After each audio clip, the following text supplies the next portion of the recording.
639 sir సభ్యులు లేరు YCP MLAs నా దీని మీద చిన్న వివరణ ఇవ్వాలనుకుంటున్నానండి. దయచేసి కూర్చోండి ప్లీజ్. ఇక్కడ సభలో ప్లీజ్ ఏమండి, సభలో చాలామంది సీనియర్ నాయకులు ఉన్నారు, ఇక్కడ మంత్రులు చేసిన పెద్దలు కూడా ఉన్నారు.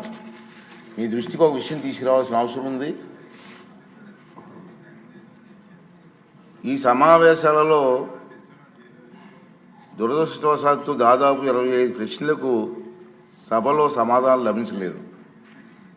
ప్రతిపక్షానికి చెందిన గౌరవ సభ్యులు ప్రశ్నలు వేస్తున్నారు, రావట్లే.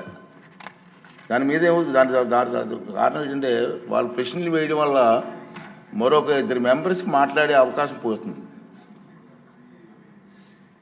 అది సమంజసం కాదు ప్రజాస్వామ్యంలో. కానీ ప్రశ్నలు అడగడానికి సభలో ఉండటం లేదు.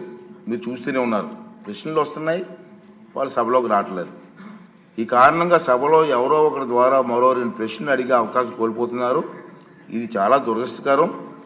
సభకు ఎన్నికైన గౌరవ సభ్యులు సగర్వంగా సభకు రావాలి. ప్రజలు ఎన్నుకున్నారు మిమ్మల్ని, సభలోకి వెళ్ళి మా సమస్య మాట్లాడమని. సభకు రావాలి. ఎవరికీ కనిపించకుండా వచ్చి సభ్యులు హాజరు పట్టికలో సంతకాలు చేసి వెళ్ళిపోతున్నారండి, దొంగలలాగా వచ్చి. మీరు గౌరవ సభ్యులే, ప్రజలు ఎన్నుకున్నారు, మీరు ఎమ్మెల్యేస్. దొంగలలాగా వచ్చి సంతకాలు పెట్టవలసిన అవసరం ఇచ్చింది కర్మ. ఒకసారి ఎమ్మెల్యేగా గౌరవప్రదమైన దీంట్లో ఉండి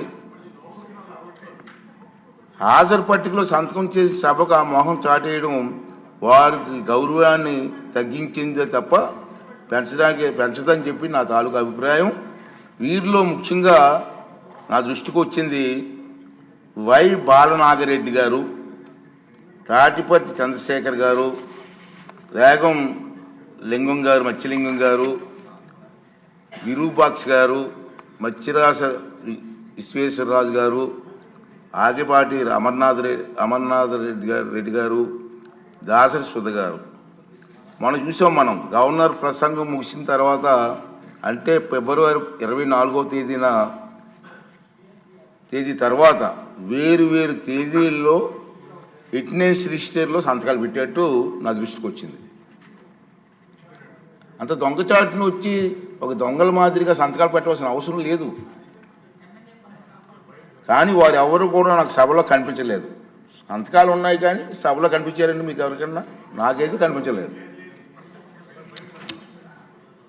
ఇది ఎంతవరకు సమంజసం వారే నిర్ణయించుకోవాలి. మనల్ని ఎన్నుకున్న ప్రజలు మనం ఆదర్శంగా నిలవాలి తప్ప ప్రజలకి, మీకు ఓట్లు వేసిన ప్రజలకి తలవంపులు తెచ్చేలే ప్రవర్తించకూడదని చెప్పి నా అభిప్రాయం. ఈ సభ ముందు పెట్టాలని చెప్పి నేను ఈ 2 విషయాలు మీకు తెలియజేస్తానండి. ఇప్పుడు వారు వేసిన క్వశ్చన్ కూడా ఇప్పుడు మళ్ళీ పోస్ట్ రాలేదు కాబట్టి డీమ్ టు ఆన్సర్గా ప్రకటిస్తున్నాను.